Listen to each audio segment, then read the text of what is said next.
कोलकाता वासियों की सराहना करूंगा। ज्यादातर लोग आज इस आधुनिक समय में जीवन के असंतुलन से ही जूझ रहे हैं। बहुत मशक्कत करनी पड़ रही है उनको। योग मानसिक स्वास्थ्य से शारीरिक स्वास्थ्य का मार्ग दिखाता है।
प्यारे देशवासियों, 21 जून का ये दिन पृथ्वी के कुछ भूभाग पर साल में सबसे लंबी अवधि का दिन होता है और अंतर्राष्ट्रीय योग दिवस के कारण 21 जून का ये दिन विश्व के सबसे बड़े सामूहिक उत्सव का दिन भी बन गया है। विश्व के अलग अलग हिस्सों से योग की एक से एक अद्भुत तस्वीरें आ रही हैं। भारत में हिमालय से लेकर हिंद महासागर तक, पूर्वोत्तर और पूरब में बंगाल से लेकर पश्चिम में सौराष्ट्र तक पूरा देश योग की ऊर्जा से, चैतन्य से भरा हुआ नजर आ रहा है। पूरा देश, पूरा विश्व एक दूसरे से जुड़ा हुआ नजर आ रहा है और यही तो योग की ताकत है। योग सबको जोड़ता है, योग सबको साथ लाता है। मैं इस अवसर पर पूरे विश्व को, संपूर्ण मानव समुदाय को अंतर्राष्ट्रीय योग दिवस की बहुत बहुत शुभकामनाएं देता हूं। साथियों, आज योग दिवस पर मैं खास करके पूरे बंगाल में, कोलकाता में यहां बने स्वच्छता के योग के लिए भी कोलकाता वासियों की सराहना करूंगा। ये अद्भुत पहल है, स्वच्छता से स्वागत। स्वच्छता से स्वागत पहल के लिए जिस तरह यहां लगातार श्रम किया गया है, नागरिक कर्तव्य निभाया गया है, वो सभी देशवासियों के लिए आज एक बहुत बड़ी प्रेरणा बन गया है। साथियों, योग दिवस के अवसर पर आज बंगाल में होना बहुत ही विशेष है। बंगाल की ये पवित्र भूमि, जहां भगवान रामकृष्ण परमहंस जैसे सिद्ध संतों ने अवतार लिया, जहां से निकलकर स्वामी विवेकानंद ने पूरे विश्व को योग से परिचय कराया, जहां महर्षि अरविंद जैसे महान योगी ने जन्म लिया,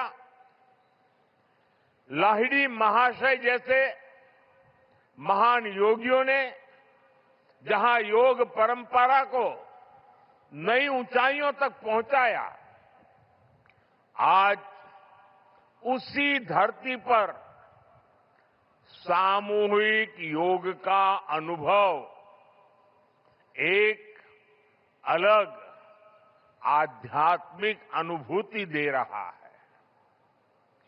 इसी बंगाल की धरती पर जन्मे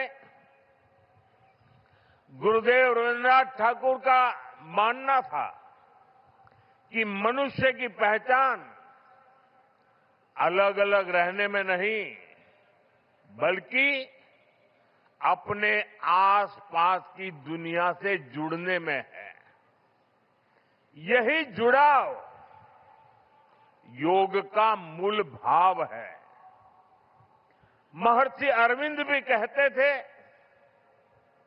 हमारा पूरा जीवन योग है, चाहे हमें इसका बोध हो या न हो।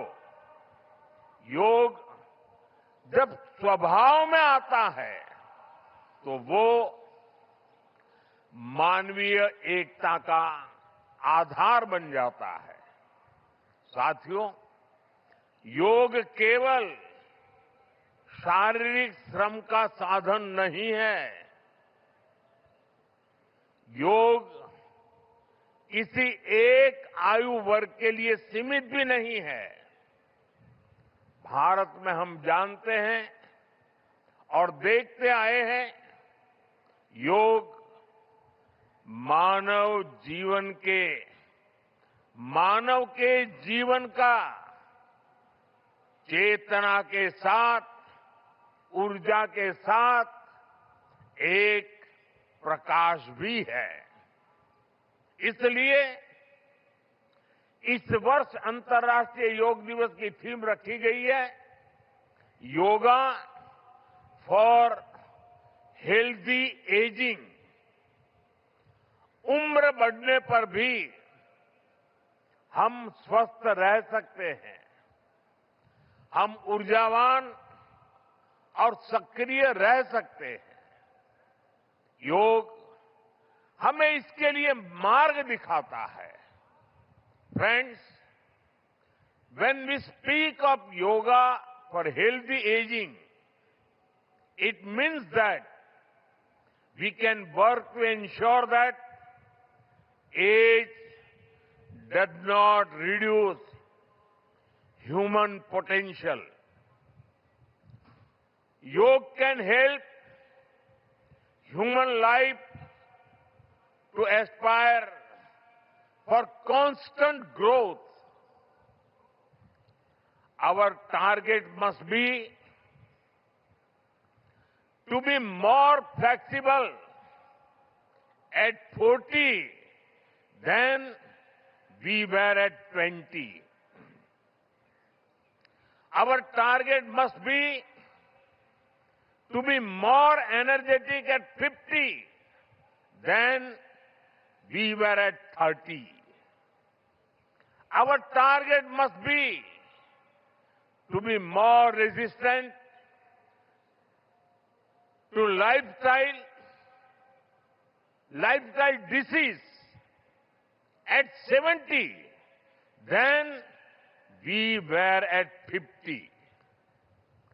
This is where yoga can help us. It helps us tune our bodies to be flexible. It keeps our energy level high. It also helps us maintain a calm, stress-free life and help to keep lifestyle disease away.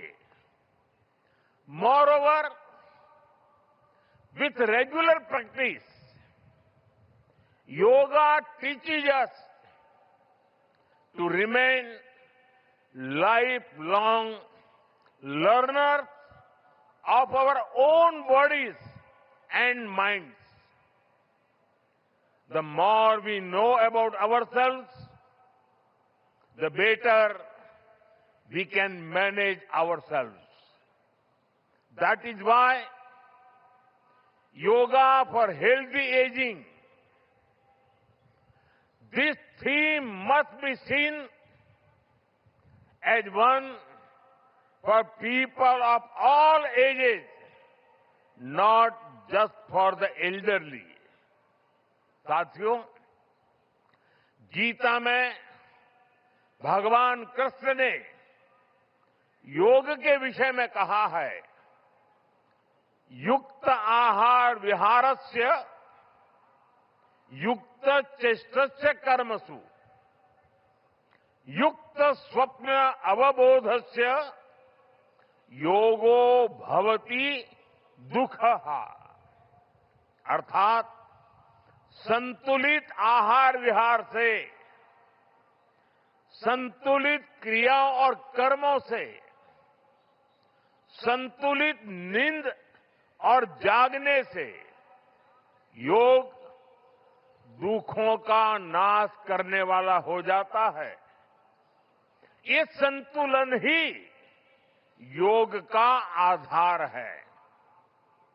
यही संतुलन हमारे जीवन का आधार भी है।